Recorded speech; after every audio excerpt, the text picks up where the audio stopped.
is assessed when it comes into the joint unit, which is a joint unit with the three departments.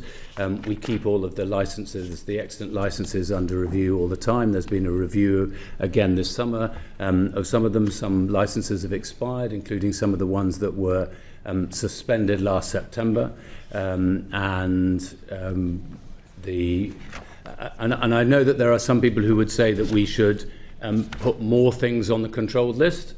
The danger of that is it's not just a controlled list for Israel, it's a controlled list for everywhere in the world. I've used this example elsewhere, but when I was in Argentina in the 1980s, I knew people who had been tortured using electric cattle prods, which were exported from the UK to Argentina and were being used for repression. Now, some people would argue that we should say that all electric cattle prods, therefore, everywhere in the world. To urge you to keep the focus on how you know that the licences that are extant for exports to Israel do not concern equipment that is being used for violation of human rights in Israel, or Gaza, or the West Bank. Because, first of all, obviously the original assessment, which I was trying to explain, is that we control certain items, and those controlled items have to go through an export licensing process, and that process is rigorous. The people in the department assess every single one, and we assess the situation in Gaza as to what might or might not be used. So, for instance, some of the items are for trainer aircraft. We have assessed precisely whether those could in any sense be used for in Gaza and would undermine international humanitarian law, and we don't think that they can or could or are being used in that way. And it's not a bespoke system then. You seem to be saying, if I'm getting this right, that this controlled list is global then. It's not a bespoke list for Israel. Am I picking up incorrectly? Yeah, well, the system is global. It exercises regardless of the country, so we deal with some 10,000, I think, licenses every year across the whole of the world, and they are not every single item that could possibly be exported to another country. If we were to introduce such a measure, that would severely limit British trade with other countries. It does apply to things which are either military or dual use, and there's a very long list of things that are considered in that, and then for any of those items they have to come to get an export license to be able to export to Israel or to any other country as well. Sure. Critical to this is the F-35 programme. Can you give us an indication of how many of those 55 extant licences are for exports to the global F-35 Lightning II programme? Well, the F-35 is a matter for the MOD, I'm afraid. So, in terms of the licences that you sign, how many of the extant licences concern the F-35 exports? Go on, Rosemary. So of the 55 you refer to, Mr. Cooper, there 9 are the F-35 programme. 9. Mm-hmm. Okay. So just so we have all the numbers, so as of the 31st of July, there are 347 licences extant. Yep. 3 have been suspended. 167 of those are for military equipment. 84 concern goods that are re-exported from Israel. 21 concern research and development. 7 concern academic and civilian use. The government of Israel is the end user in 55, of which 9 concern the F-35 programme. Have we got these numbers correct? Just one thing, which is 3 of the military ones of the 167 were suspended military licences. They're excellent. But 3 of the 167? Yeah. Thank you. Yeah, thank you again. We talked there about the suspended licences. There's only 3 suspended licences. That's a relatively low number. What assessment have you made that the suspension is of items that might be used in Gaza, and has that made any real difference to the conflict? What I'm driving at here is a very low number. Have you proof that it's made a material difference to the conflict in Gaza, or is this simply window dressing? Is this a sop to people who want to effectively punish Israel in some way? I'm not quite sure what the tenor of your argument is in that question. Simply that you've suspended 3 licences. What assessment have you made of the effect of that on the conflict in Gaza? Has it made any material difference at all? Well, it means that they're not able to use them, and we've suspended more licences. It's just that 3 of the licences that are extant and would have been continued, because the licences are normally for 2 years, have been suspended. There are others that were suspended on the 2nd of September last year. I grasp the mechanic of this, and I know there's 3 suspended. My question is that what assessment have you made in the round, what assessment has the government made in the round of the effect of the suspension of those licences? Have you done any work on what effect that's having on the conflict? Well, that isn't the job of the DBT, that is a matter for the FCDO. So I'm happy, Mr. Cooper, to come in. So as I think my colleague just explained, we've suspended more than 3 licences. The kind of things that we have suspended, so there's, since the 2nd of September, there have been 76 military licences. That has included F-15, so it's a range of equipment, not the whole item, but F-15, F-16, Apache attack helicopters, all types of combat and targeting drones, as well as naval vessels involved in Gaza operations. It includes things like equipment, body armour, helmets and uniforms that would be used by IDF troops. We still export those items where the IDF are not the end user, for example, where NGOs are using that equipment. There are a number of open licences covering a wide range of military goods, from light weapons to printed circuit boards. We have sought, in the distinctions that I think you're pressing to distinguish between items that can be used in Gaza and items that cannot be used in Gaza because of their nature. Well, let's put the question the other way around then. So there's 55 licences open where the government of Israel is the end user. 9 of those concern F-35 parts, so 44 concern other things. What do those 44 extant licences cover? And it's not me, I'm afraid, that one. Yeah. Arthur? So the kinds of things that they cover include trainer aircraft, components for escape systems, navigation and onboard pressurised air and breathing systems for submarines, a number of training items including items that go to forces which are not the IDF. That's things like flight simulator equipment, CBRN training, and some air defence components which can only be used in the Iron Dome. They can't be used in offensive purposes. And you're reassuring the committee that none of those 44 licences support or enable Israeli military operations in Gaza? That's the test which we have set ourselves. That's the test against which all 3 of our departments are making assessments. Given the dynamic nature of combat operations in Gaza, how can you be sure week to week that that judgment is still accurate? So, for instance, in relation to the, as I was saying, in relation to the trainer aircraft, we have made a very clear assessment. We've rigorously looked at it, and we've looked at it again this year, as to whether any of the equipment that in those trainer aircraft could possibly be used in fighter combat, and they can't. We can see no way in which they could be, and we have seen no evidence that they have been. But it could be used for training pilots who are then in combat over Gaza.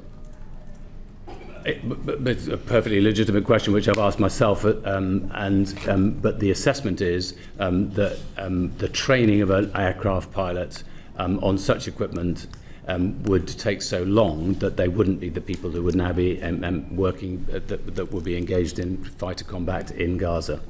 So nothing in those 44 licences is actually enabling operations or IDF personnel in the war in Gaza? Yes. Okay. Mr. Weston? If I could just sort of expand on that, because I find it difficult to get my head around this particular statistic which Amnesty UK fed, and it's from a report from the Campaign Against the Arms Trade.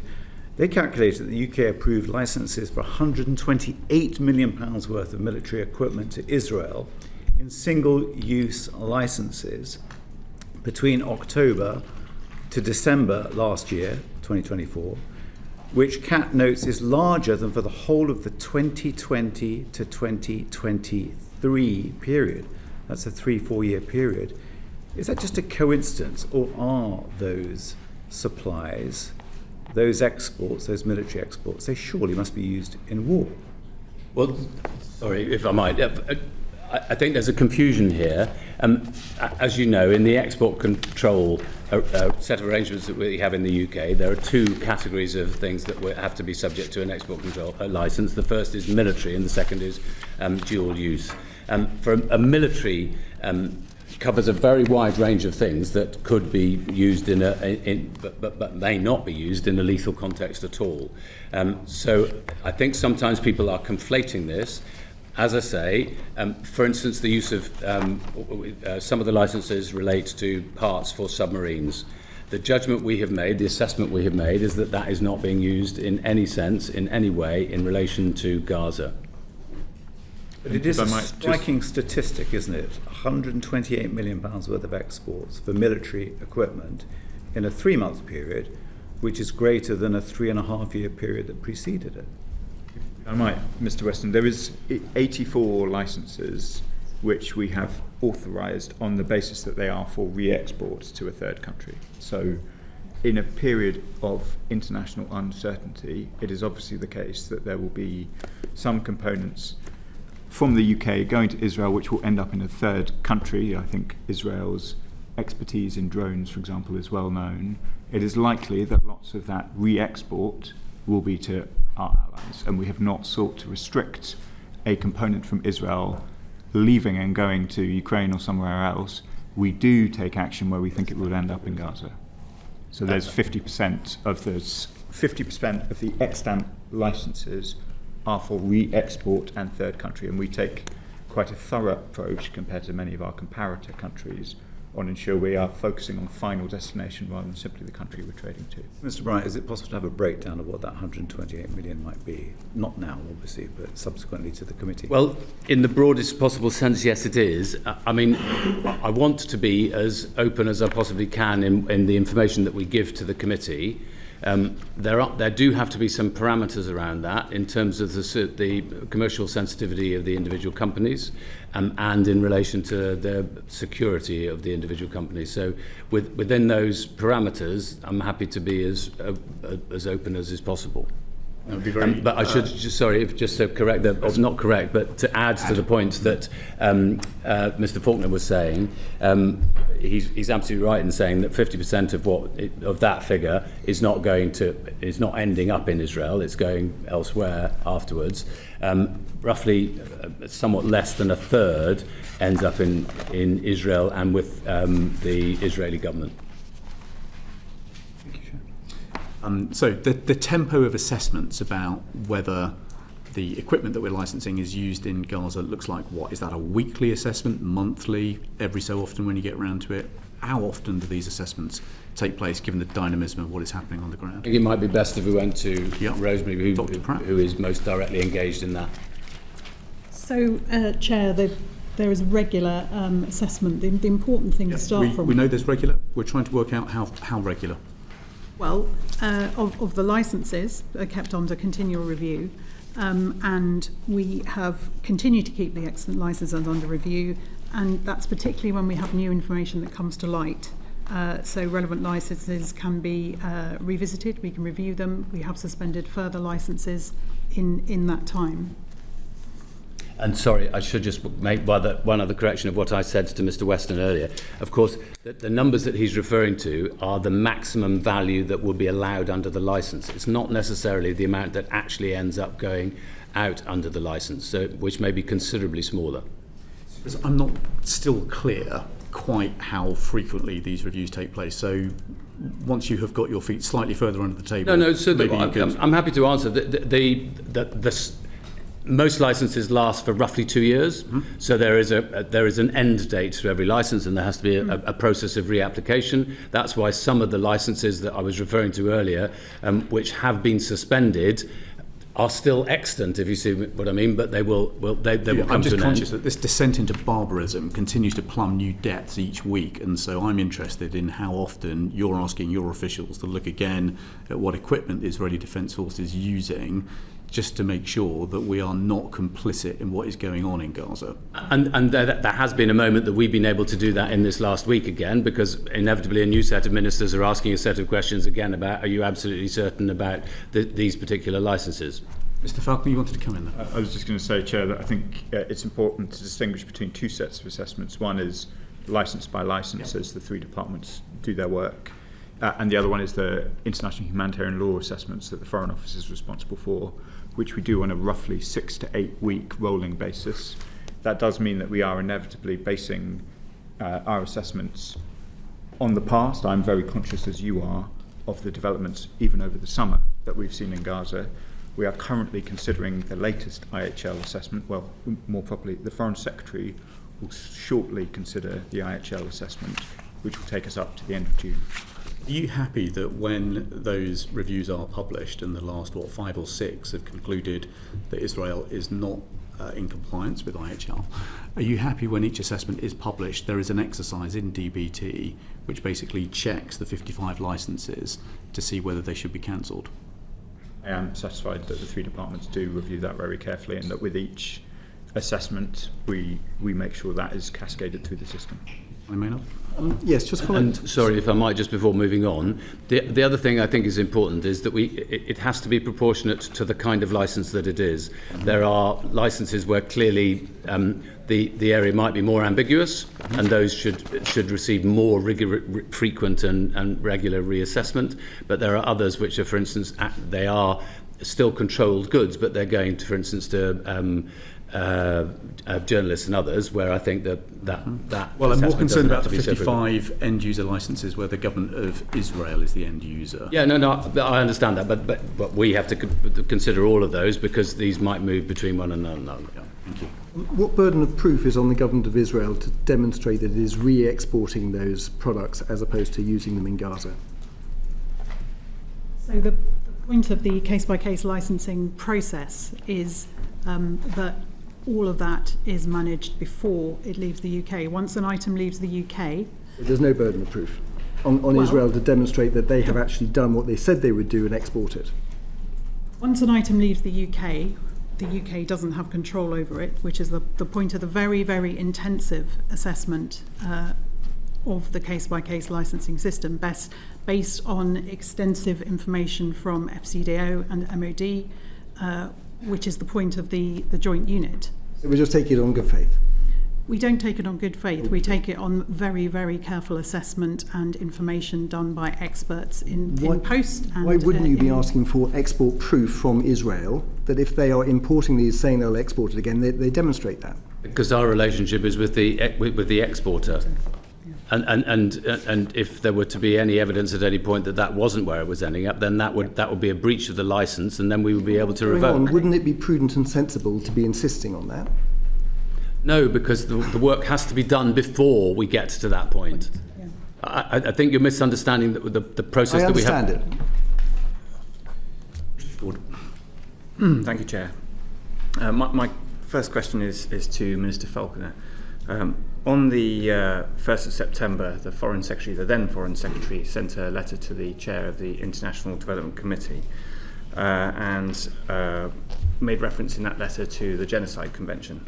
The Foreign Secretary wrote, "As per the Genocide Convention, the crime of genocide occurs only where there is specific, quote, intent to destroy, in whole or in part, a national, ethnic, racial or religious group." And the Foreign Secretary then went on, "The government has not concluded that Israel is acting with that intent." Please could you set out the reasons for the FCDO's assessment of Israel's intent? Yeah. If I might just recap what our IHL assessment looks like and where the Genocide Convention fits within it. Mm-hmm. We have worked out a process on IHL assessment over a number of years, including in response to case law. We have often focused on whether or not there is a risk of a breach of IHL, but as I've said to the House before, there are obviously other burdens that rested on us under international law, including the Genocide Convention. None of these assessments take away from the fact that it is courts that determine crimes that have been done, not the government. So everything I'm about to say is in reference to an assessment of risk, both in reference to breaches of international humanitarian law, particularly where they relate to conduct of hostilities, and of course in relation to the Genocide Convention. There are very important questions of intent. Those questions of intent are difficult to determine, and for the very most serious crimes, of which genocide is the crime of crimes, that threshold of intention is very high.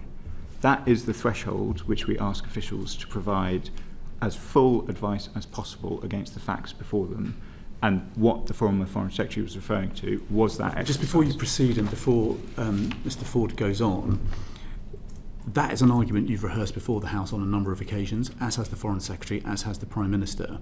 Many of us were therefore surprised when the Deputy Prime Minister now wrote to the Chair of the IDC and said the government has not concluded that Israel is acting with intent. And so, given a track record of statements where it sounded as if ministers were not going to make judgments but rather to leave those judgments to the courts, we now have the Deputy Prime Minister appearing to render a judgment. Can you just try and explain what appears to us as a contradiction? I can see the confusion, but just to step back to the assessment process, the assessment is about whether or not there is a risk of serious breaches. It is not a determination. It is part of our efforts to ensure, because there are various obligations on us even before a finding of breaches. So in the assessments that the Foreign Secretary, both present and previous, consider, there is a set of risk judgments that they are seeking to make, not legal determinations, but whether or not there is a serious risk, in this case, of genocide taking place. So, of course, the Foreign Secretary has access to assessments from officials on which he or she then makes a judgment about their legal obligations. But that is not the same as making a legal determination, which is obviously for the courts. The judgment that he has presented to the Chair of the IDC is his conclusion that there is not a risk of genocide. There is not that he has not been able to make out through the process that there is a serious risk of genocide. Mr. Ford. So, would you go further and say that the government has concluded that Israel is not acting with that intent? Could you go further? So we've had this debate in the chamber a number of times where I can so feel the frustration of colleagues when, for example, in relation to the conduct of hostilities, we are not able to reach the high threshold in our assessments of being able to be sure that the intent was, disproportionate or something like that, despite the many grotesque incidents that we see.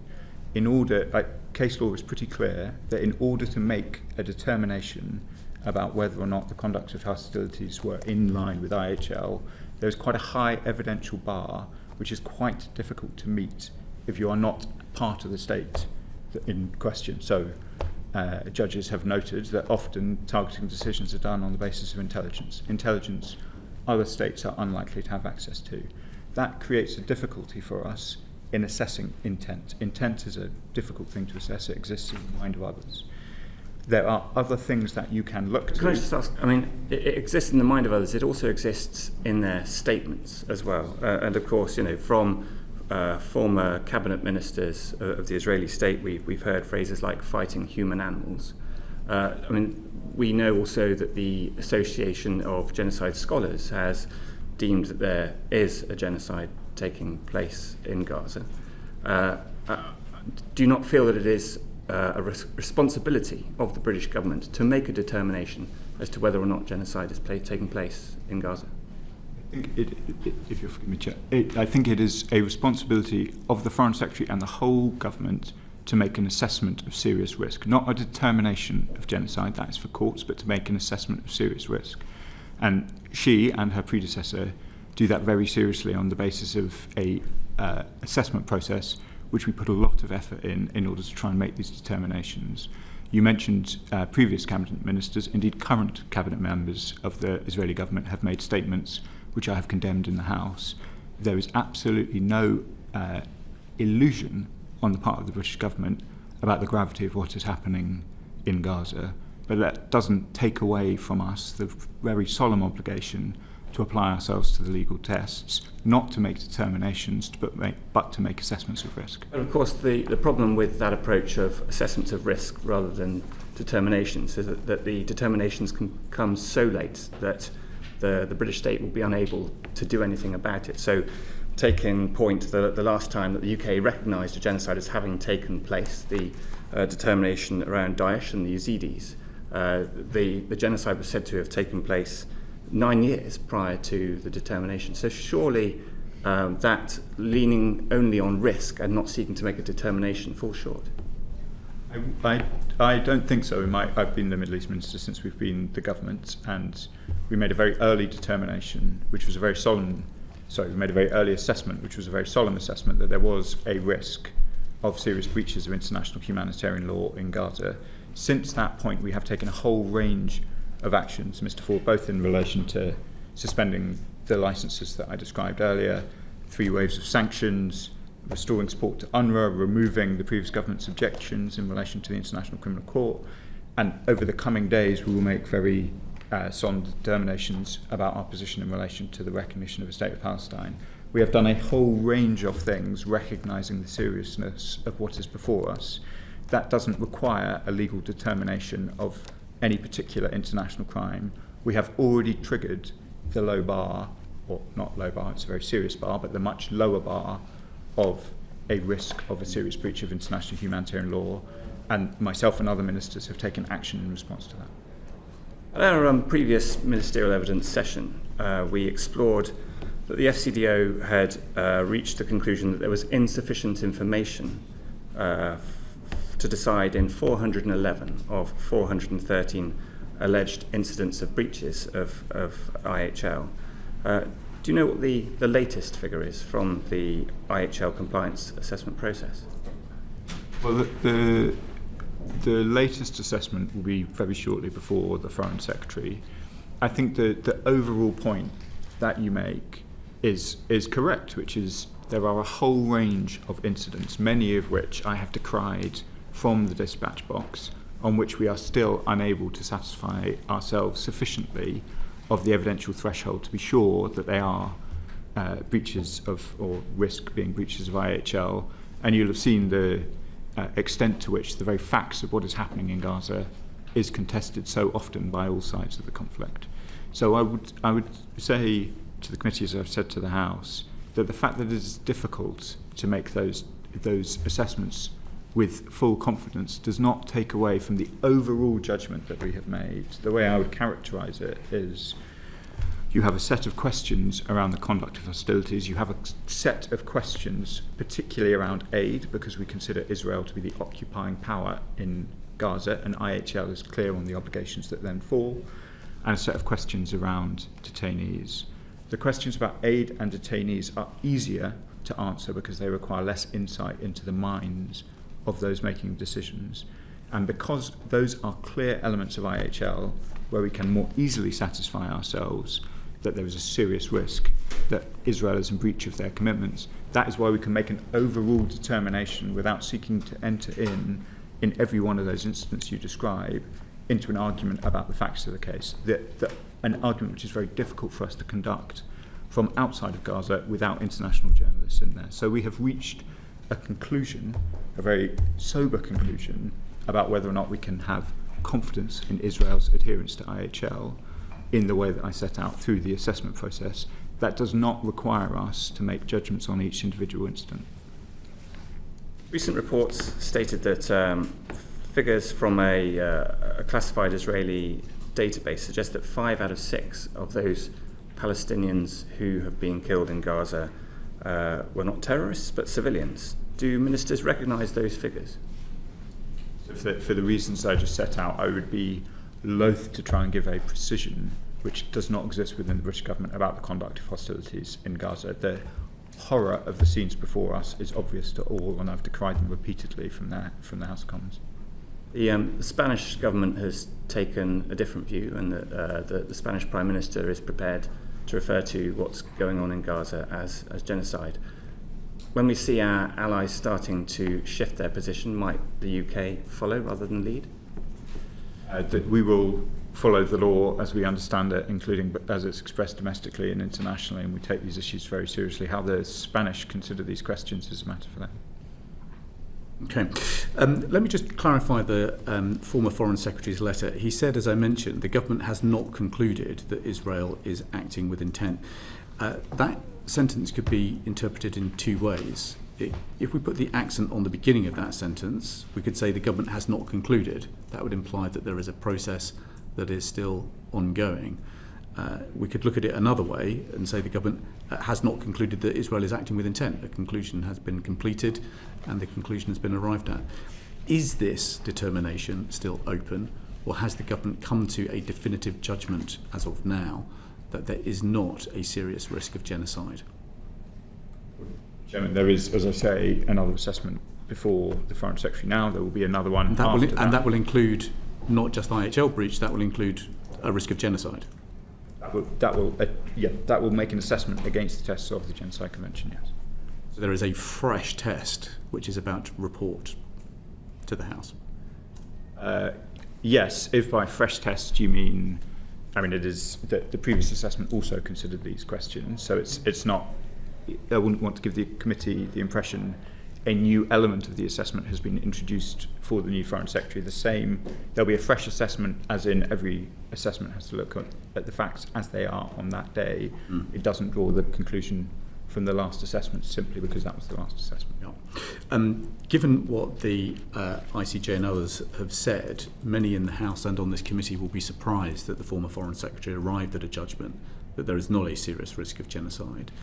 When the new assessment is complete, will you set out the reasoning for any conclusions for the House so that we can see exactly how that conclusion was arrived at? I think some of the reasoning was set out in the skeleton arguments in relation to Al-Haq, and I know that this committee has heard the debate about what the precise findings of the ICJ meant when it said there was a plausible case. And I know you had a debate between Lord Sumption and others about whether that was a finding of fact or a procedural finding that the Palestinians have a right to be protected from genocide, which obviously they do. But of course we'll do our best to elucidate why, if I don't want to prejudge the Foreign Secretary's determinations, that based on what she finds off the back of that assessment, which has been prepared for her at the moment. I think that would be very welcome. Many of us are looking at this and asking what is it going to take before the UK concludes that its duty to prevent genocide has been triggered. Well, and I know that Lord Sumption attended to these questions a bit in front of the committee about what the duty to prevent genocide involved and the sort of reasonable steps in order to try and avert internationally wrongful acts, all of which are very important considerations. I would say that, as I was saying earlier, Chair, I consider myself, and I know the whole government considers itself, under a solemn duty to try and reduce the harm that is going on in Gaza, and we're taking a whole range of steps in order to try and achieve that. We can discuss either the licences that continue to be granted in relation to other goods, or indeed the F-35s, and talk about how that would relate to the harms that we see in Gaza. But I think it's quite important in the Al-Haq judgment, the findings that they reached in relation to the role of the F-35 in the loss of life in Gaza, which is probably worth expanding on at some point through the course of the committee. What we've done so far is we've established that there are 55 extant licences where the government of Israel is the end user, 9 of which relate to F-35 parts. We've established that hitherto you have concluded there is a serious risk of IHL breach, but you have not yet concluded there is a serious risk of genocide. So we've got some facts and some assessments about what's going on. We now want to test your reasoning for how you think arms export licences remain legal. Charlie Maynard. Thank you, Chair. So Chris, to recap, the strategic export licensing criteria are the means by which the government ensures its arms exports are in compliance with the UK's international obligations. At the evidence session with this committee last December, ministers told us that the SELC, strategic export licensing criteria, were applied rigorously.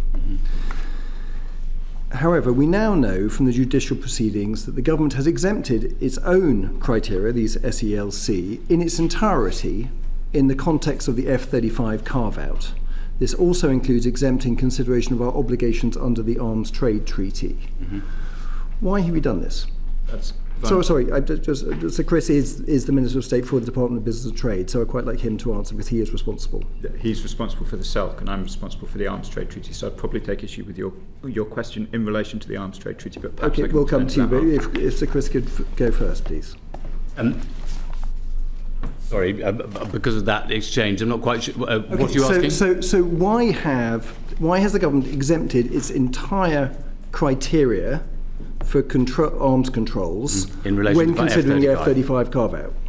I mean, as you know from the skeleton argument that we made to the court in the Al-Haq case, which you have a copy of, we believe that whilst it is, of course, our duty, as Mr. Faulkner just referred to try and make sure that we do everything we possibly can to ensure that any of the exports that we license are not doing material damage to the people of Gaza, given the situation that we know to be existing there, because of our estimation that there is a serious abuse of international humanitarian law. Why have we disapplied the criteria? Well, the argument is in the case, but the primary point is that if we were able to dismantle the F-35 program so as to take our element out of it, we made the judgment that if we were to do that, we would be effectively dismantling a process which is important to our national security, to international peace and security around the world, because it is part of a program which requires consensus from 7 different countries, where any one country could exercise a veto on changing that. Now, you know that we made... Sorry, I'll just... One more sentence. You know that we made arguments to try and see whether there was a means of removing ourselves from that in relation to export licenses to Israel, and it was our judgment, as was accepted by the courts, that simply wouldn't be possible. Well, then put another way, how can the government be confident that it's complying with its international obligations if it disapplies its own criteria? So our assumption is that you assess whether you're in line with the Arms Trade Treaty through the use of the selective export licensing criteria. But in the case of F-35s, it would appear from the argument made in court that the entire battery of strategic export licensing criteria were disapplied, including criteria 1, which obviously requires you to respect the UK's international obligations, and criteria 2, and indeed all the criteria set out. Yeah, but if I will, just one moment. So from the very beginning, when the new criteria were laid out by the then government under Anne-Marie Trevelyan, who was then the Secretary of State for International Trade, in 2021, she clearly stated that the application of the SELC, the Strategic Export Licensing Control, is without prejudice to the application to specific cases of specific measures as may be announced to Parliament from time to time, which is precisely what we've done. There has actually been another instance where we've done that, which was in relation to Russia's invasion of Ukraine, which when we had to exempt in a very similar way, because there was an interim measure, obviously, to halt exports in the very early stages of war, while sanctions were being prepared by the UK. So, I mean, it is intrinsic to our being able to operate as a government in these circumstances that we are able, in exceptional circumstances, to be able to do so. That's not what is in dispute. We know that you have the wherewithal to disapply the criteria, if necessary, in their entirety. The question is, how are you judging the UK is still acting in accordance with the Arms Trade Treaty if you have disapplied the criteria which you use in order to make those judgments? And that then is a matter, I'm afraid, for the Foreign Office. So as I think we set out in the skeleton arguments, we take the view in relation to the Arms Trade Treaty that Article 7, which you've helpfully forecast, does provide for a balancing act. It asks whether or not the conventional arms or items would contribute to or undermine peace and security, and then the Article 7 follows to 3, including whether there is an overriding risk of any of the negative consequences in paragraph 1. We set out, or rather the Defence Secretary set out his quite stark assessment of what the impact would be of suspending the F-35 components into the global spares pool. That would, in our view, undermine peace and security in other theatres. We've seen F-35s fly in Europe over the course of the last week in defence of our allies. To bring down the F-35 programme in the way that the Defence Secretary outlines would, in our view, trigger Article 7.1 and Article 7.3. And to answer the question about how we assess, of course, we're making an assessment on the basis of what the Secretary of State for Defence has advised us, which is precisely the letter that you now have. Well, we're just looking at Article 7, and we can't actually see how that would allow a balancing test. There isn't an interpretation of balancing tests in the academic commentary, nor in the ICRC, nor amongst many of our allies. We've written repeatedly to Business and Trade, as has our sister committee at the IDC. No legal authority has been supplied to back up this interpretation, and we can't see much support in international law for a balancing test either. It's certainly not provided for in the manual of the law of armed conflicts, which is issued by the Ministry of Defence. So perhaps at this point you could set out exactly what legal authority you are relying on for this balancing test, which we can't find anywhere else. It's in front of me, Chair. So if we step through it piece by piece. So if the export is not prohibited under Article 6, which I don't think the committee is arguing, each exporting state party shall assess the potential that the conventional arms or items would contribute to or undermine peace and security, and then if after conducting this assessment and considering available mitigating measures, we determine that there is an overriding risk of any of the negative consequences in paragraph 1, the exporting state party shall not authorise the export.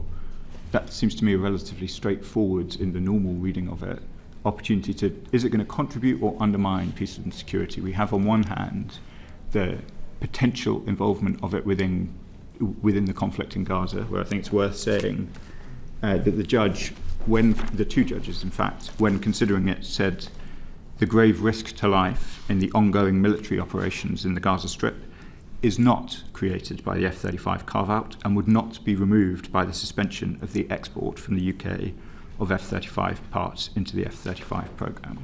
That seems to me a relevant consideration to would it contribute to or undermine peace and security, as to is the element set out by the Defence Secretary, where he warns about bringing down the F-35 programme through ceasing provision to the global spares. I'm sure Minister Pollard would be able to give more detail to it, but it feels pretty straightforward to me. The text that you've put in front of me does provide for that balancing, because the question is, would it contribute or undermine peace and security?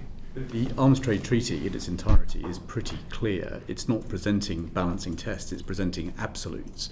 And the absolutes that it presents are that if there is a risk that exporting something contributes to a breach of international humanitarian law, then the export should not be allowed.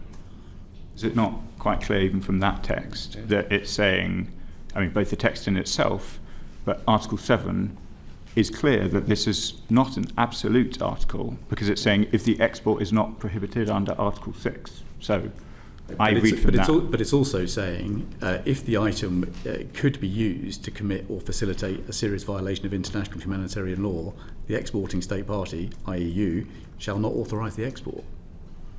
I mean, we undertake these assessments on the basis of all of the legal advice available to us. The legal advice that we have is that Article 7 provides for a balancing test. We've set that out in skeleton arguments before the court. That is, I'm struggling slightly to see. I can see that there is a question about whether you put more weight on A or B, but given that it's clear that the absolute prohibitions are in Article 6, which is explicit from Article 7.1, seems a reasonable reading of Article 7 that this is an article which provides for more than just absolutes. Our challenge, Mr. Falconer, is that we can't find any other supporting authority that would support that line of argument, and indeed even the High Court judged it merely tenable. So perhaps we could make progress in this way. Perhaps you could undertake to write to the committee to set out the legal reasoning that supports your interpretation that you've presented to us today. Would that be okay? Yes, I do think it is in the skeleton argument, but I'm happy to expand on it. Thank you very much. Mr. Weston. Minister Pollard, and that is, just interested to know what is your understanding of the purpose of the RAF surveillance flights? The RAF surveillance flights from RAF Akrotiri are solely for hostage rescue. So they're designed to seek to identify the hostages that are being held, and then for a test to be applied to the information, if they are able to locate any, that says we will transfer that information only when we believe that the information that is transferred will be used in accordance with IHL. It's not for any other aspect other than hostage rescue. The flights are unarmed. They were previously carried out by Shadow R1. What are they? So we don't give out details of operational flights as standard practice. Total number there.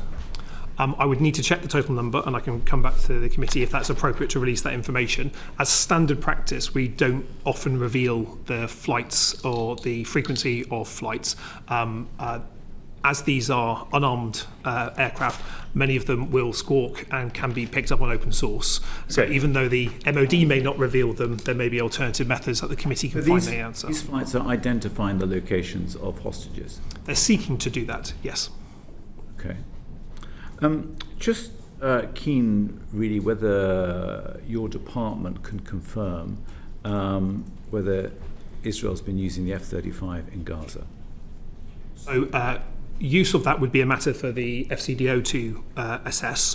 Routinely, the Ministry of Defence would not assess the operational use of partner nations of military assets, but the particular use and tests of that would be an FCDO-led question. I could ask Mr. Faulkner then, or Minister Bryant, on what basis has the government identified that there is a clear risk that the export of F-35 components would cause serious IHL violations? I appreciate it goes back to slightly where we've been before on this, but clearly.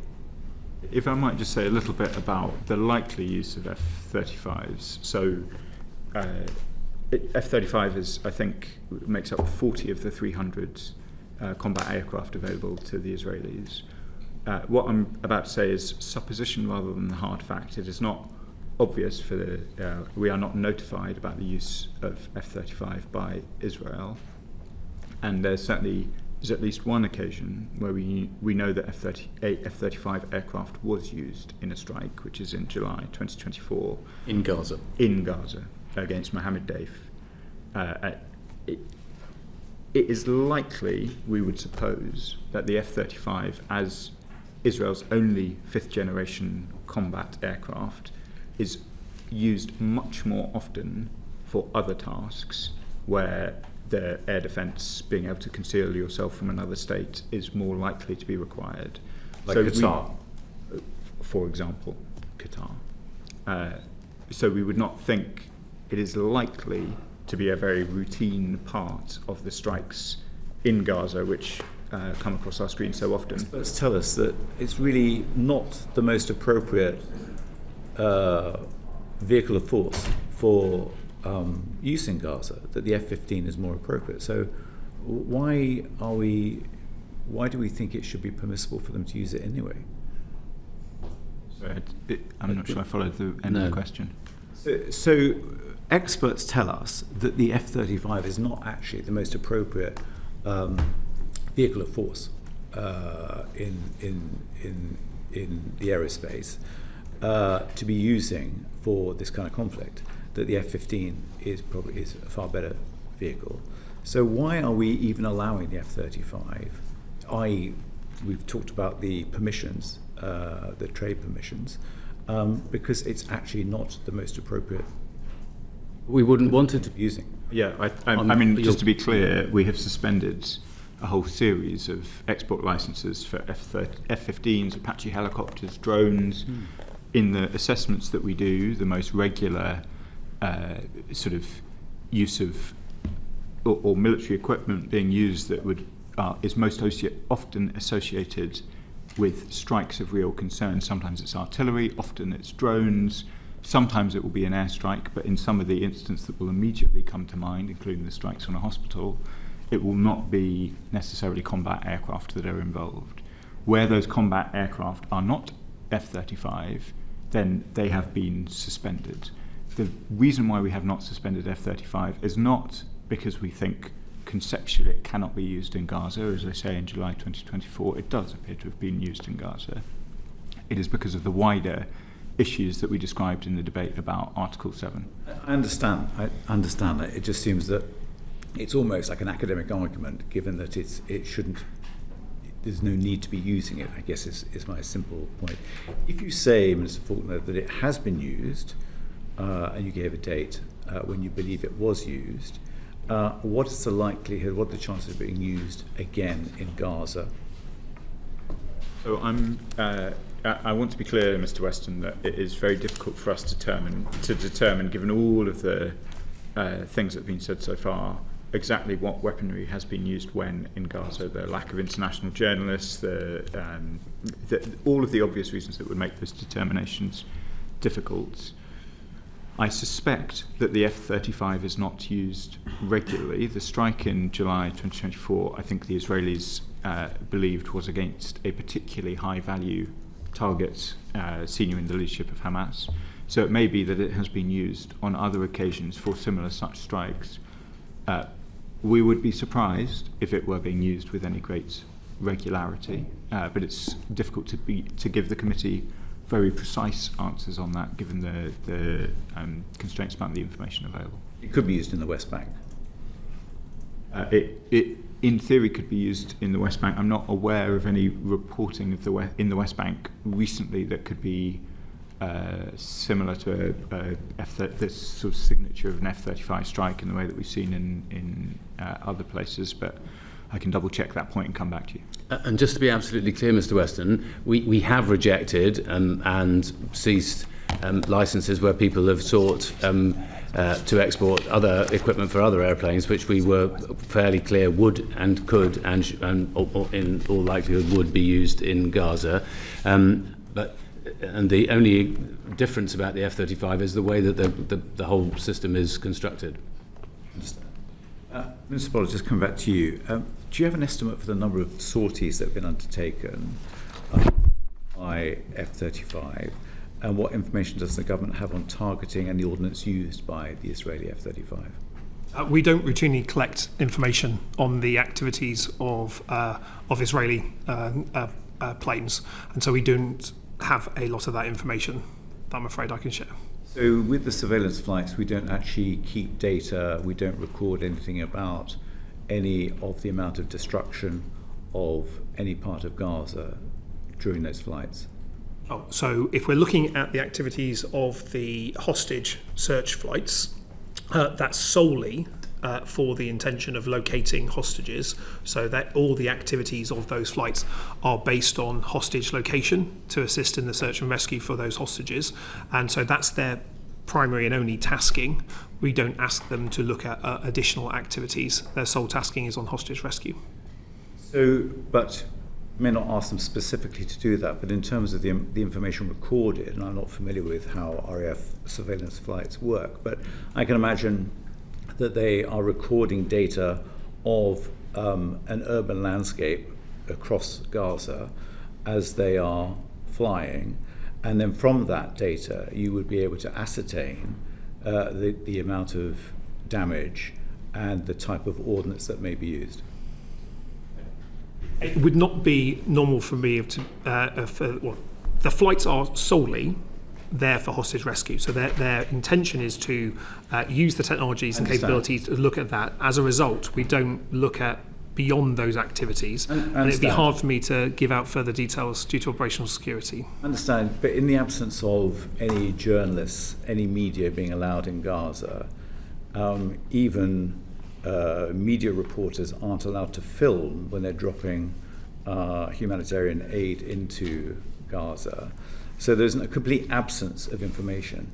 It just perhaps strikes as strange that there would be data that's available from surveillance flights that could be used to ascertain the amount of munitions and the type of munitions that are being used over Gaza.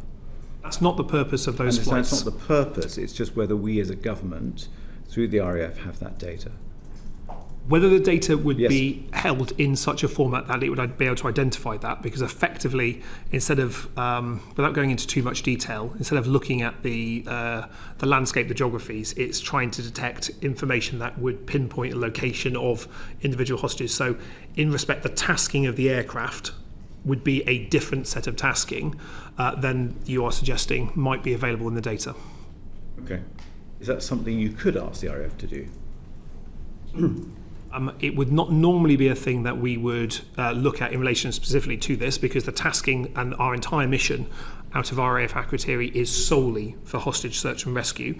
If there were to be alternative taskings based on a wider aspect, that would require a very different approach, and it may also affect the permissions that may be available to the planes to operate in the area. I understand, but I guess if going back to Minister Faulkner's point about making an assessment, if there's an opportunity for the government to make an assessment of what is happening in Gaza, when all of us are denied that because we have no media feed about what's happening, the UK actually has an opportunity to determine or assess what is happening from those flights, and therefore the government has an opportunity to do that, which would actually be very helpful then in determining whether a genocide is happening in Gaza. It's difficult to go further in answering the question due to the fact that we don't routinely comment on intelligence matters. If there were additional taskings placed on those aircraft beyond just hostage rescue, I think the ability of those aircraft to be able to deliver those activities would be more constrained. So as a result, it has been the clear policy of this government that those aircraft are only and solely used for hostage rescue, and we don't provide any other data or collect any data beyond hostage rescue. We're looking the other way. No, we are absolutely looking for the hostages.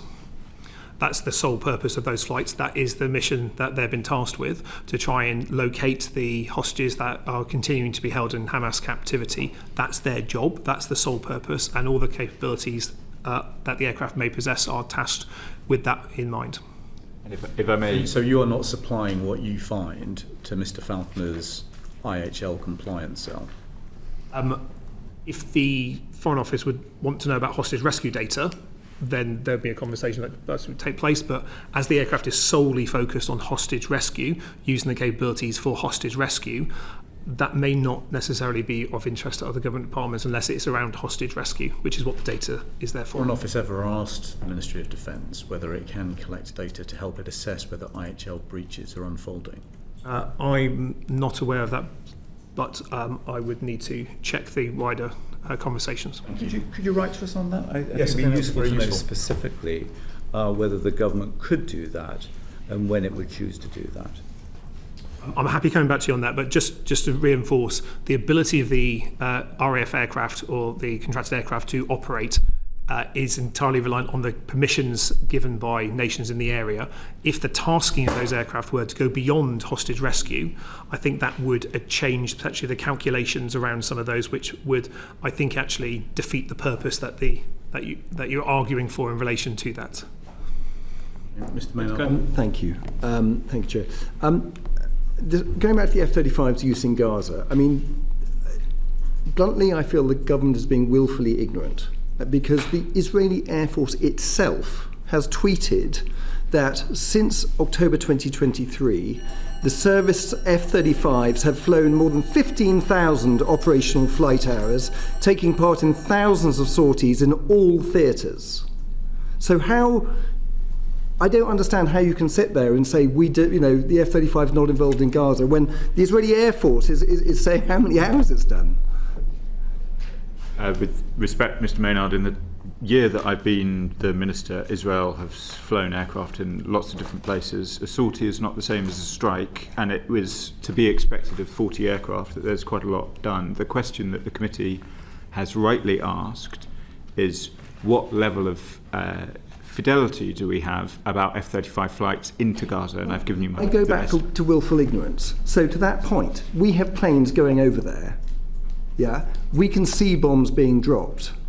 We can see whether those are, we can join those dots, and we are choosing not to. Mr. Maynard, I am not showing willful ignorance. I am not ignoring evidence that is before me. We consider it may be how it looks, but I'm telling the committee that every piece of evidence which is before me and every piece of evidence that is before the Foreign Secretary, we consider. There is a difference, as I'm sure you know, between a drone flight, which happens at a much lower height, and an F-35 flight.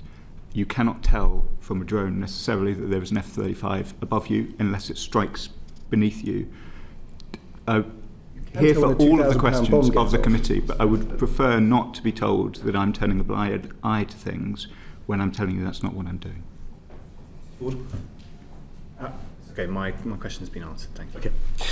I want to just move on to some of the arguments that were rehearsed by the government in court. And the government's position, as I understand it, in the skeleton argument and indeed in the argument presented, was that there was no need to calibrate, your phrase, the risk of serious IHL violations, given the importance of the F-35 programme.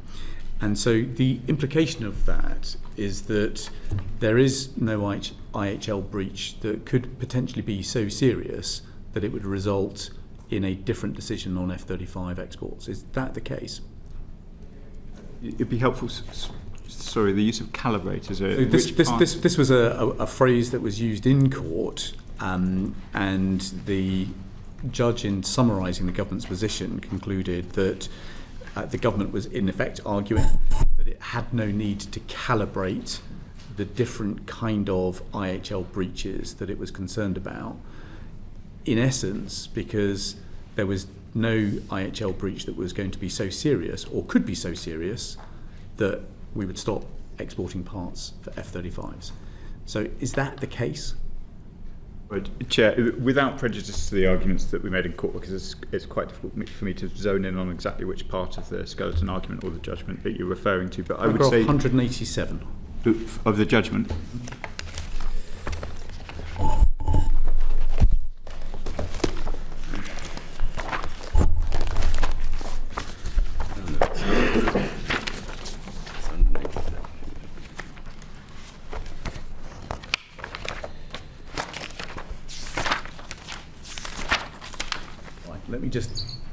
So, paragraph 187, just for the benefit of the committee, says, it is obvious that the Secretary of State took the view that the risks of suspending exports into the F-35 programme dramatically outweighed the risks arising from some F-35 programmes exported from the UK being supplied indirectly to Israel.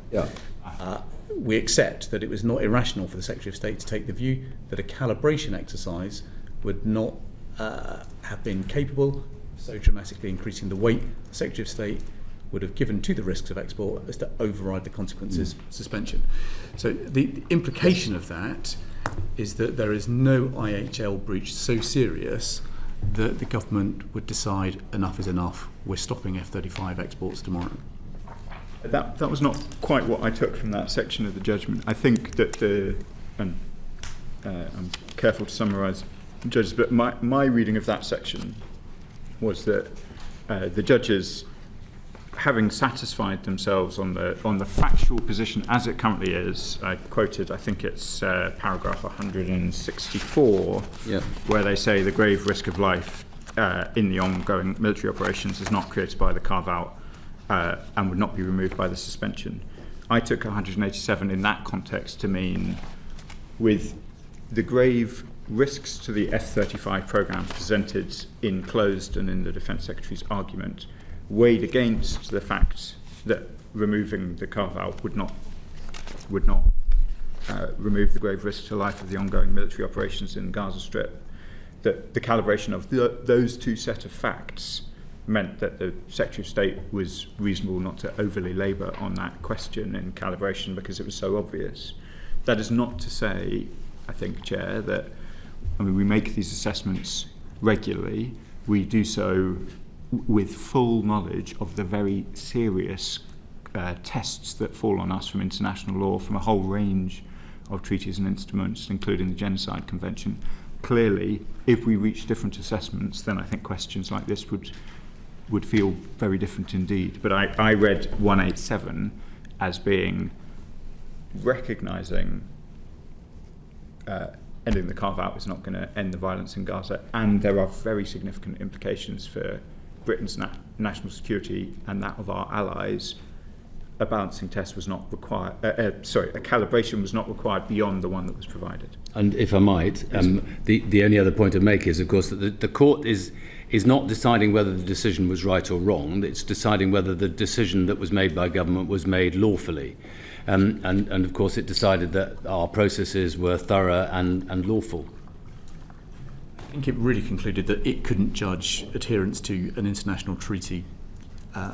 In fact, and that it was actually for Parliament to hold ministers to account, I think was the tenor of the judgment. But I just want to come back to quoted Lord Hoffman, didn't it? So, Chris, let me just come back to the substantive point, which is that the reassurance you're giving to the committee, Mr. Falconer, is that Israel does not have a carte blanche to use F-35s as it so pleases.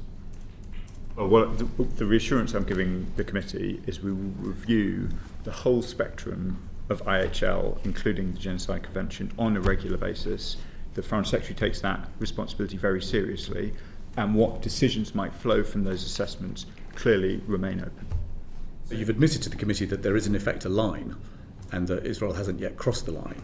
And so even though export of F-35 parts may constitute a serious breach or a risk of a serious breach of international humanitarian law, there could be a point which, if Israel crossed it, a decision would be taken that F-35 exports must cease.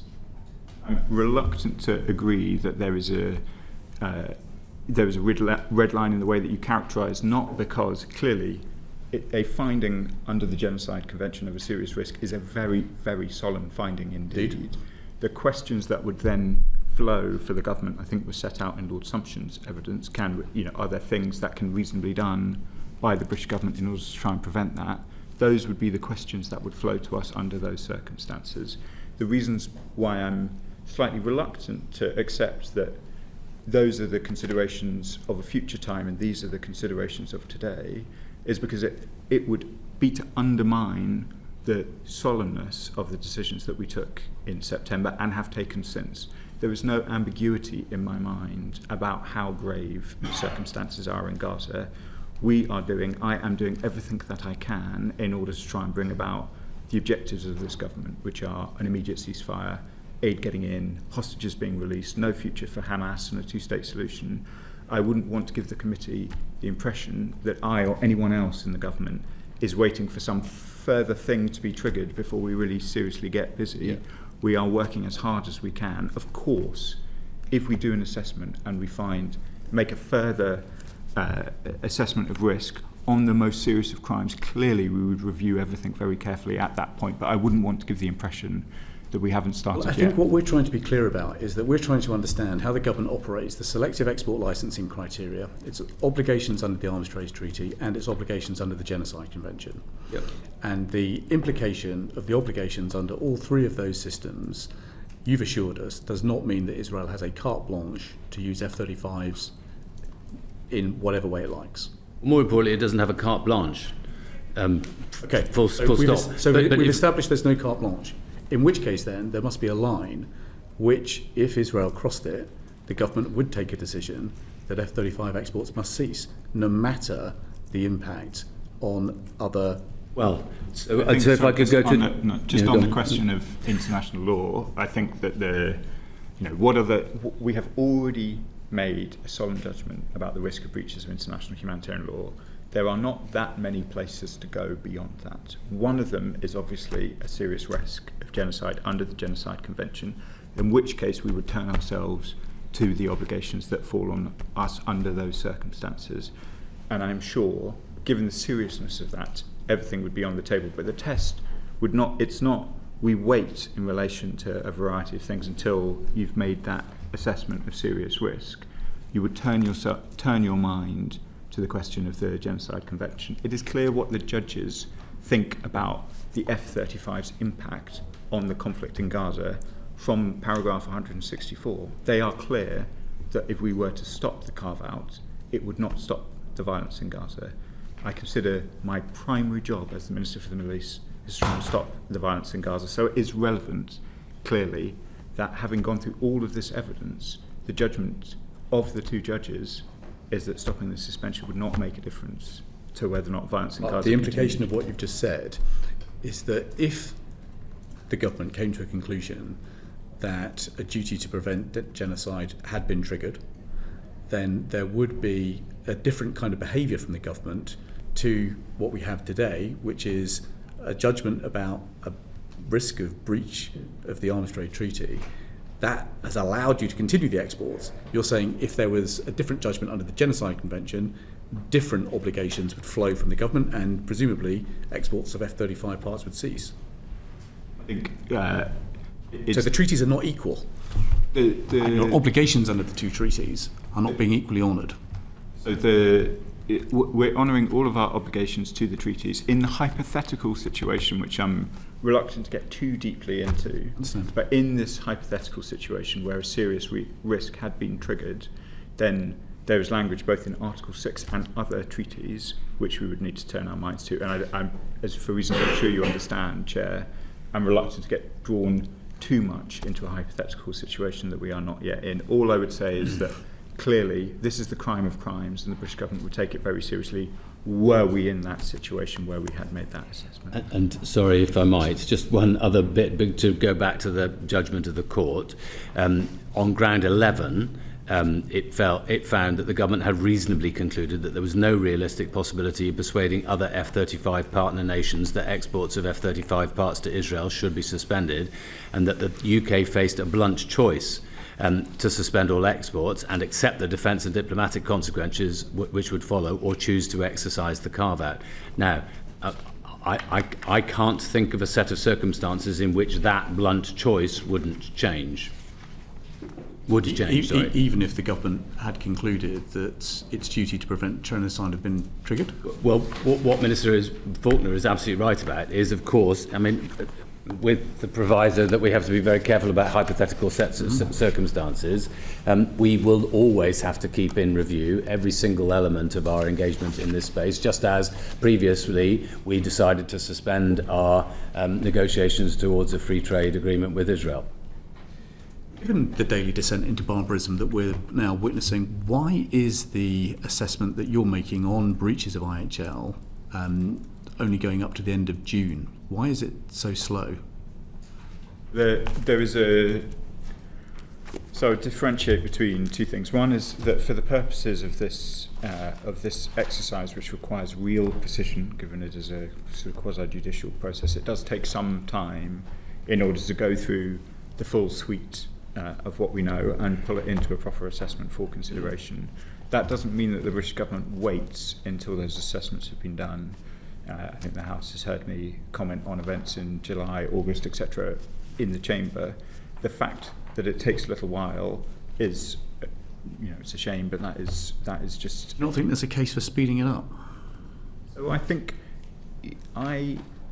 the ministers of the Foreign Office seek to respond as quickly as we can to the events of the day, whether they are, the strike in Doha this week or the IPC findings of 2 weeks ago. In terms of getting these assessments right, a lot of very important consequences flow from them. So 6 to 8 weeks feels about right, given the considerable amount of Foreign Office resource that is required in order to try and make sure that we get through all of the evidence, which is voluminous, to make assessments proper. So, given the dynamism of the situation and indeed the speed of descent of what is going on in Gaza, you don't think that 8-week period can be compressed? Do I think it is possible for the 8 weeks to be compressed? I think it may be theoretically possible, but regrettably the descent has been happening throughout my period as the minister, so it may be that you could compress in a particular period, but things have got worse over quite a long time, and the Foreign Office needs to be able to maintain a consistency and a depth of assessment across all of these assessments, each one that we do. Yes, so Chris, do you think there's a sensible, relatively simple middle way through to solving the F-35 carve-out if we had enough gumption to stand up to the US? And it could look something like this. F-35 parts continue to be sold to Israel for defensive purposes only and not for use in Gaza or other questionable theatres. All parts are tracked, so we can see where those parts are being used, and that is conditional on our continued sale of parts. So yes, we're not contractually bound with Pratt & Whitney, I get that, but this is a conversation. We've got 60,000 people dead.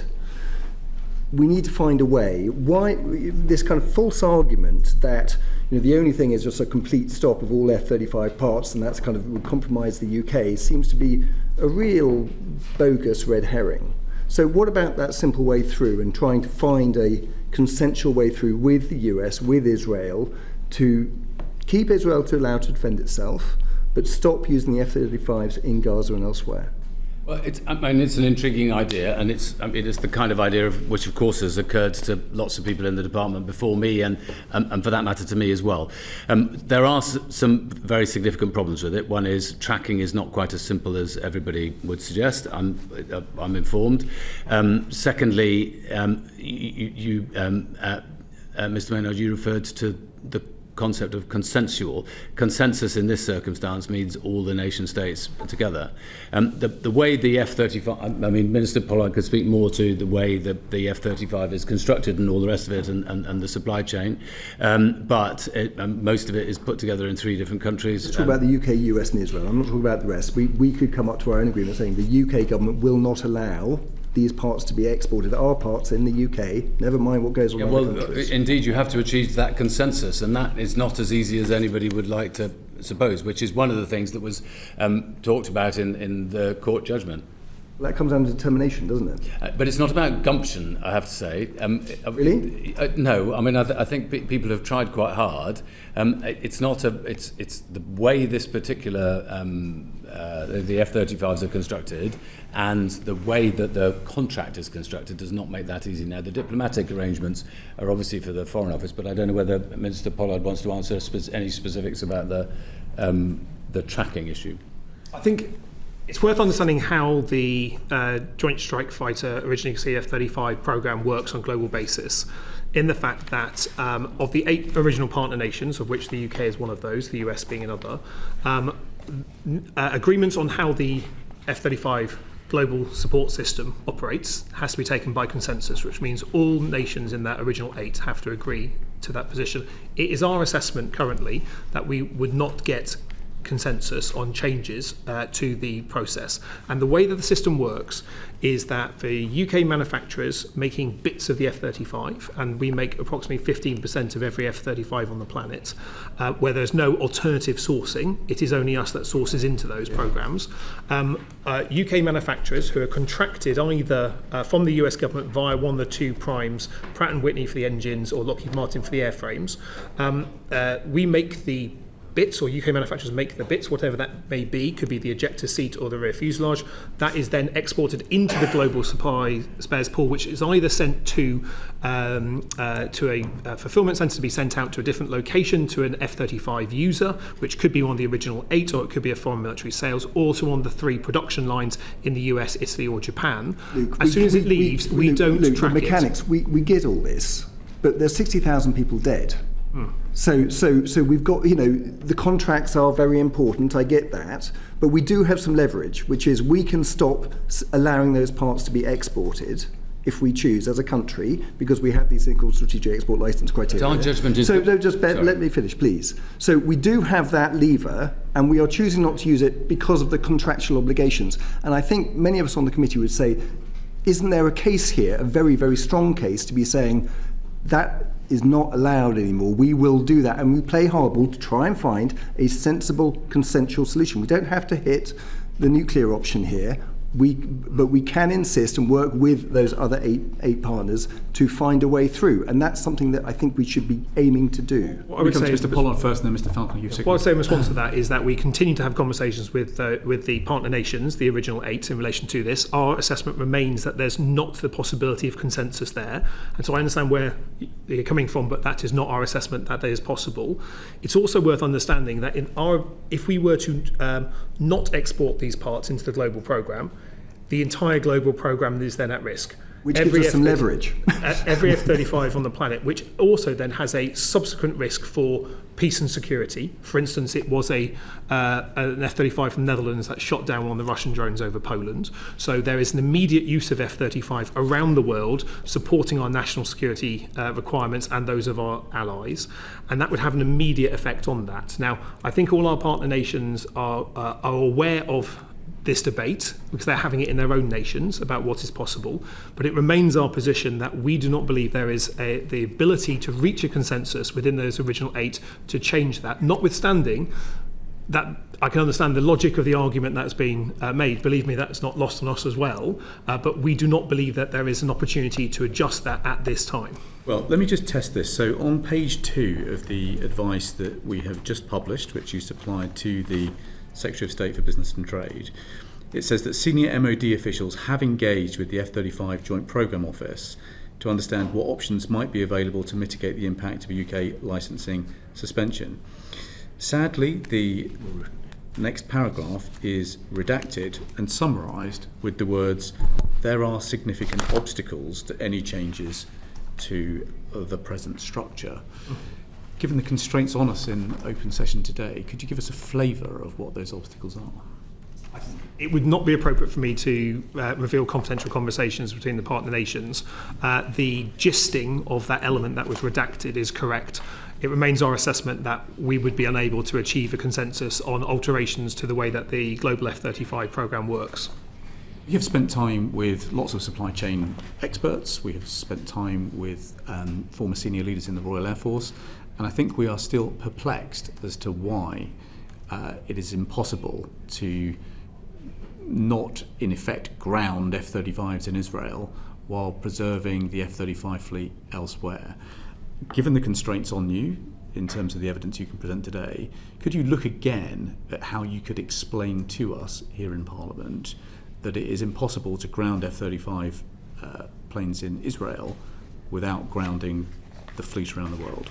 I'm happy coming back to the committee, but it would be the same as the evidence presented in the Secretary of State's letter, in the fact that the F-35 system is a global system that does not operate different systems for different nations. It's a single global system, and in which circumstances any changes to how the F-35 procurement system on a global basis works requires consensus, and we do not believe we can achieve consensus. Mr. Falconer has just told us that Israel does not have a carte blanche, that there is a line that exists, that when Israel cross that line, there will have to be consequences. So at some point, this bridge is going to have to be crossed. And it could be you're telling us that that bridge requires a consensus amongst the partners. But we just need to understand how the UK does withdraw from this programme if all of a sudden we recognise that we now have a duty to prevent genocide.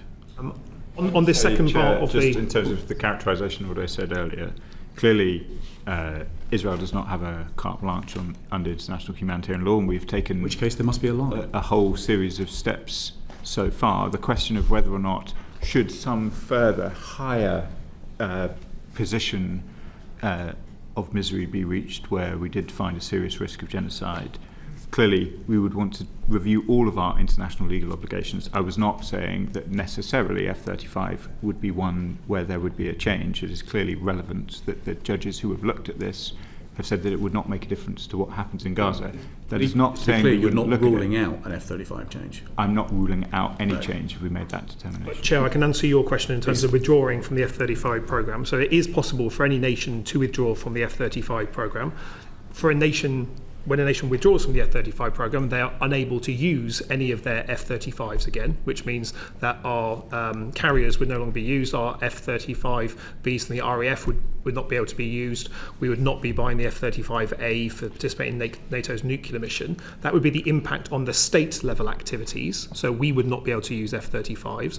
But as the contracts that exist between UK manufacturers are not with the UK government, they're with the US government via the primes, those contracts would continue to be in place. It's worth understanding that in many cases the reason why we have the second highest level of content outside the US in an F-35 is because of the quality and ingenuity of the IP in those platforms. So it is not an F-35 IP in the ejector seat that we make in the UK, for instance. It is the IP of the UK firm that makes the ejector seat.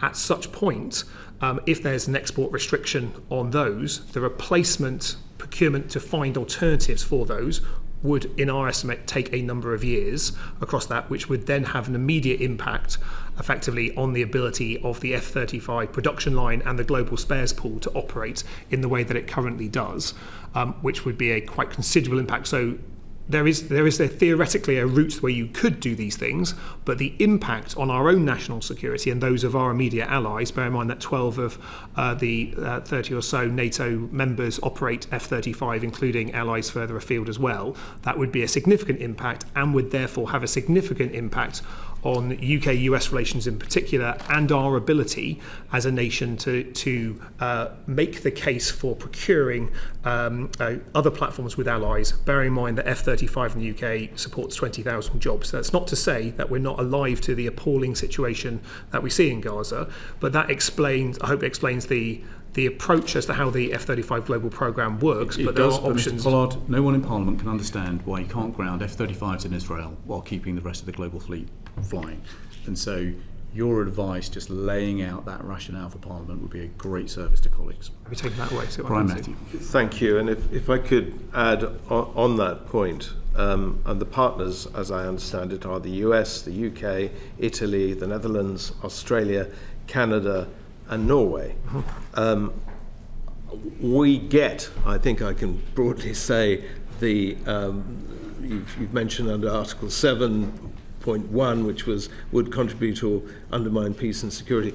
We get the importance of the F-35, but surely, and it would be interesting to know if there have been any attempts to, for the partners, or a certain number of the partners, and I'm sort of looking at that list, I can imagine that many of them actually are of similar mind to us, including the Netherlands, Australia, Canada, Norway, possibly Italy. The big bugbear, of course, in that is probably the United States. But if all of the partners, or at least a large majority of the partners, are saying the same thing to the United States, would that not perhaps affect them? Or at least, if Israel knows that discussion, I mean, we're talking diplomacy here apart from anything else, knows that discussion is happening, they might just be damn sure they don't use the F-35s in ways which the international community is going to object to. I entirely understand the argument that you're making. It is one that I'm struck with as well. You appreciate that I won't be able to go into the confidential conversations that we have as part of that international organisation. We maintain a regular dialogue with all the 8 partner nations, 7 plus us ourselves, as part of the partner nations of the F-35. It is something that all partners are aware of in terms of this debate, but it remains our assessment we can't reach consensus currently. It might be useful to hear from Mr. Faulkner as well on that, because you're the FCDO, you're the diplomat in the room. I am. So I think it's worth being really clear, and just going back to Mr. Maynard's suggestion about trying to reach consensus with, I think you suggested the US and Israel. Amongst those 8, there is clearly a variety of views about the situation in Gaza and the wider Middle East, and there's been no secret that the American government and the British government take a different approach to some of these questions. It is worth, I think, in conceiving whether or not, as Mr. Maynard suggests, that you could reach agreement with the US government on the components that we supply, which, to be clear, are sort of parts of the tail of the aeroplane, some electronics, ejector seats. It is worth just refreshing ourselves on what the US government is currently providing directly to the, not selling, directly providing to the US government. It includes the Israeli government. To the Israeli government. It includes more than 20,000 unguided bombs. It includes 25 F-35s just in total. It includes hundreds of drones, a range of F-15s, Hellfire missiles. This is clearly not the posture that we have taken in relation to Gaza. And so Mr. Maynard may be a much more effective diplomat than me and my colleagues, but I think, as the judge found in the Al-Haq case, it is clearly not reasonable to think that an agreement can be reached when as Minister Pollard sets out, consensus is required. The US position is in a very different place. I won't comment on the other 8, but what is publicly available about US supplies to Israel is pretty clear about the different approach that they take on these questions. Could I just go back to the point that I mentioned earlier, though? There may be a lot more common ground with those other partners than the US over this, and collectively you may have more impact in affecting the United States. So my thought and my question is, will you look at that? Will you look at that question and actually engage in at least a conversation with the other partners? Because clearly we're getting to a point where Israel needs to be reined in massively. I think in relation to the United States of America's position towards what is going on in Gaza and the wider Middle East, I think we've said pretty clearly that this is a matter that we discuss directly with the US. There's, of course, a diplomatic judgment about whether or not we would seek to make progress on these issues with the US best bilaterally. We have a close relationship with the US, or as part of the F-35 program, as you'd expect. We take diplomatic judgments on that all the time.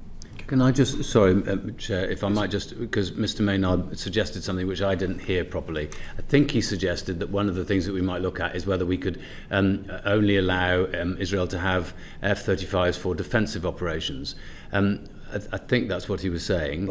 And if so, my anxiety is it's very difficult to...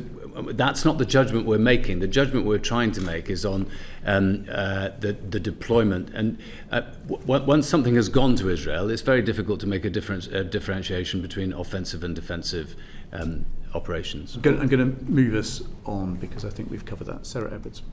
Thank you, Chair. And Minister Falconer, I just wanted to sort of slightly pick up on some of obviously what we've been talking about. We've heard a lot about technical language, and obviously quite rightly so, and the interpretation and Article 7, but globally people are watching with horror. Our constituents are watching with horror, and what they want to know is what power the government has and how it deploys it, what's available to it to try to help to bring an end to it. And we've talked a bit about some of the things that have been used, some of the things that have been implemented. So they want to know what is the pressure that can be put on? How are we doing that? Are we doing everything? And some of what we've heard in this session has related to licenses at the moment. You know, for example, we take the flight training equipment. So, you know, there may be a decision that's currently taken that, well, it's not going to be used at the moment. We could get into that again, but we've dealt with that. I think what people want to know is, why are we not putting everything available to us on the table? Why are we not making it difficult? Should it be that they can use training equipment or any other equipment? And why have we made a decision not to go as far as we can? Because it feels as though the evidence and the weight of that, for anybody watching, regardless of what the criteria might be, actually people don't necessarily want to hear too much about the technical argument now. They want the moral argument to succeed. And so I just wondered if you could speak to why we have still not made some of those decisions, and how much more power do we have, and why haven't we deployed it? Well, thank you. I think it's absolutely obvious. I came in, as my colleagues did, as the Foreign Secretary of the time, came in with the policy objective of an immediate ceasefire. Other than for one brief period, we have not achieved that objective. We came in wanting the hostages out, humanitarian aid, Hamas removed. All of these things remain outstanding. I can assure the committee it is not from a lack of effort on the part of HMG that we have not made the progress that we want to see. We have announced to Parliament a whole range of measures which we hoped would lead to change, whether it's sanctions on Mr Smotrich and Mr Ben-Gvir, the steps we took in relation to the International Criminal Court, 3 waves of sanctions, restoring funding to UNRWA. All of these things have made very little impact, demonstrably, on what I think the Chair described as a descent in Gaza into ever greater horror. We now have famine in Gaza. I think it's only the 5th IPC determination in its history of famine. I cannot pretend to the committee that our efforts are working. Were they, we would not be in this situation. I find the discussion about arms exports in some ways to be frustrating, because it ends up in, as you say, quite a technical and detailed discussion. So let me try and set out from a Foreign Office perspective what we are trying to do in relation to these questions in Israel. Bombs, bullets, anything that can be used in Gaza, we have sought to suspend. Those things whose purposes we support, so for example, the Iron Dome, we do not wish to see missiles land in Tel Aviv. We do not want to see Iran able to threaten Israel.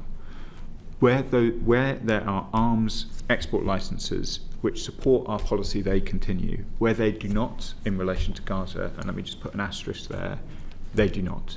We have discussed the F-35 programme in great detail, and it's an important programme.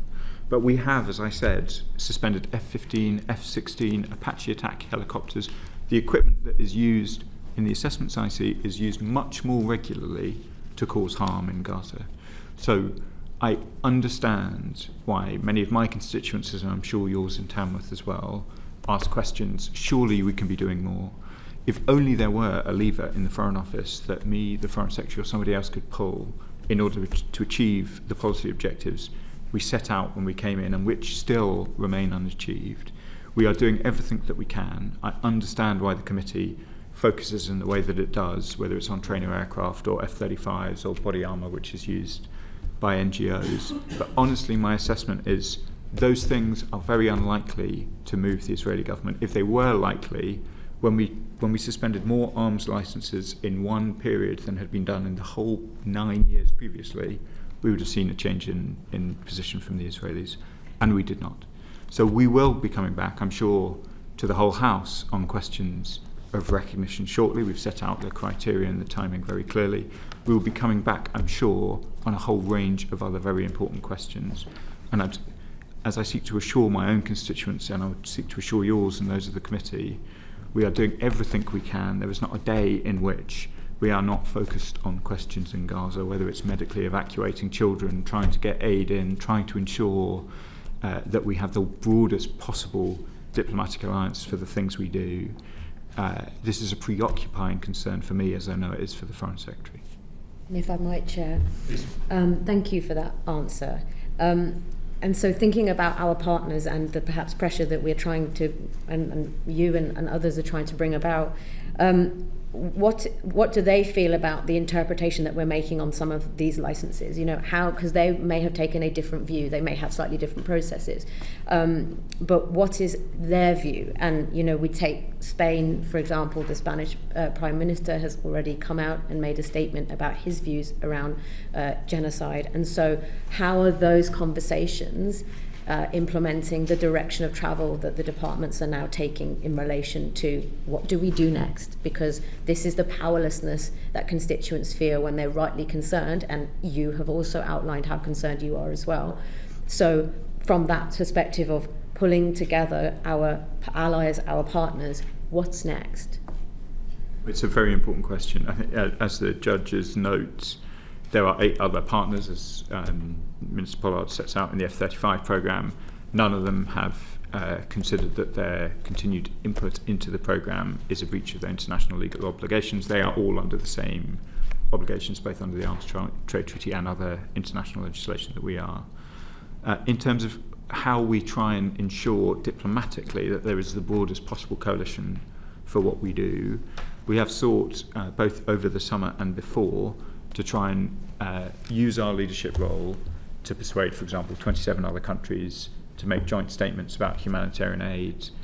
We announced the sanctions on Mr. Smotrich and Mr. Ben-Gvir in company with others, including Australia, Canada and New Zealand, I think.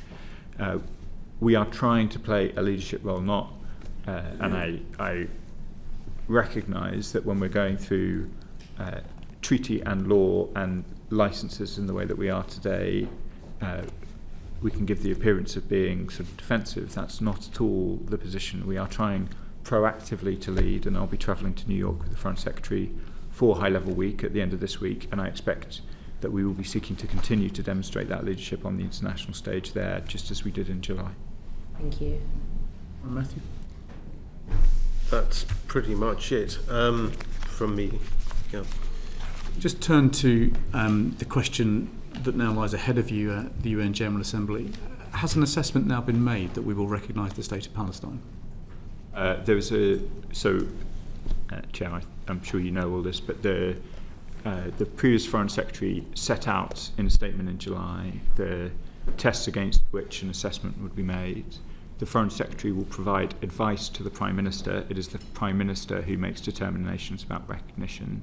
The Foreign Secretary is considering that advice at the moment. The advice has not yet gone to the Prime Minister, but I would expect it to very shortly, given the timing of high-level week. So the advice is likely to go to the Prime Minister this week? I would assume so. If the decision is taken to recognise the State of Palestine, how will it change the way in which we control the export of weapons to Israel? We will, again, Chair, I'm rather reluctant to go into the hypotheticals, but there are clearly there's a difference in international humanitarian law in the status of conflict between two states and a conflict within a state. So that will be obviously we will be turning our mind to those questions. In terms of our overall obligations under the Arms Trades Treaty, I don't think there would be an enormous change, because I think the tests remain pretty consistent regardless of the status you put on the territory in question. So I'm sure there will be some legal considerations if we are to make that determination. It's probably too early to be able to elucidate them to you all as clearly as you would like. If we made that determination, would it not require us to examine much more closely the use of weapons in the West Bank?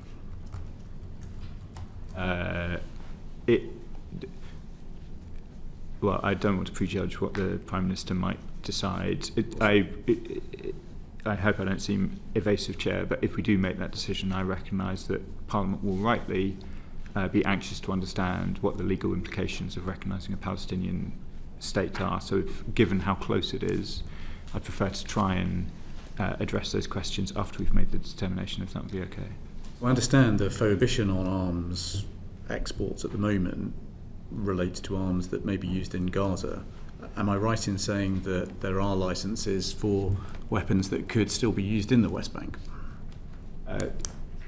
The test is what is happening in Gaza, but as you've seen from the discussion this afternoon, we are looking mostly to what use they might be put. It is difficult for the reasons we discussed with Mr. Matthew to determine, in fact, which weapon systems are precisely used in Gaza. So the prohibitions, or the suspensions rather, of arms export licences, which were focused on Gaza, would also apply to the West Bank, because we have no geo-tracking on how these weapons are used. So Israel is engaged in a number of places. We would consider that the suspension of licences justified by IHL assessments of conduct in Gaza would also affect weapons in use in the West Bank, East Jerusalem, southern Syria, or anywhere in Lebanon. The question we asked at the top of the meeting was whether any of the 55 extant licences for which the government of Israel is the end user were being used in Gaza, and Sir Chris said that they were not. Can you provide the same reassurance that the licences that are currently extant, where the government of Israel is the end user, are not being used in the West Bank? I can. I will double check the point and write to you, but my understanding has always been that and just looking at the licences themselves, they are not, the air defence elements are not in use in West Bank, but I will double check the point and return to you. It's my understanding that the prohibitions that cover Gaza would also cover the West Bank and other places where similar such activity might be taking place. Well, I was going to say all of that, but and I think it should probably be me that's writing to you. Maybe a joint letter.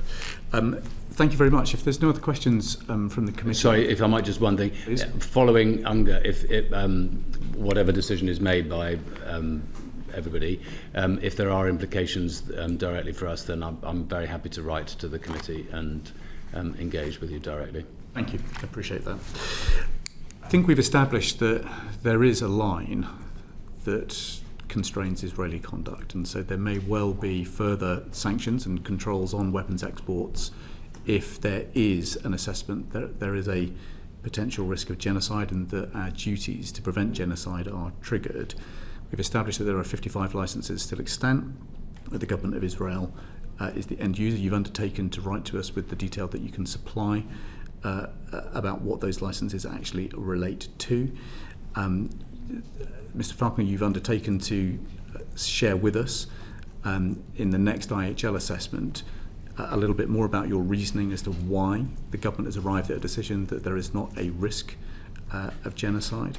You've also offered to share some of the legal logic which we lack about why you think a balancing test is possible within the constraints of Article 7 of the Arms Trade Treaty.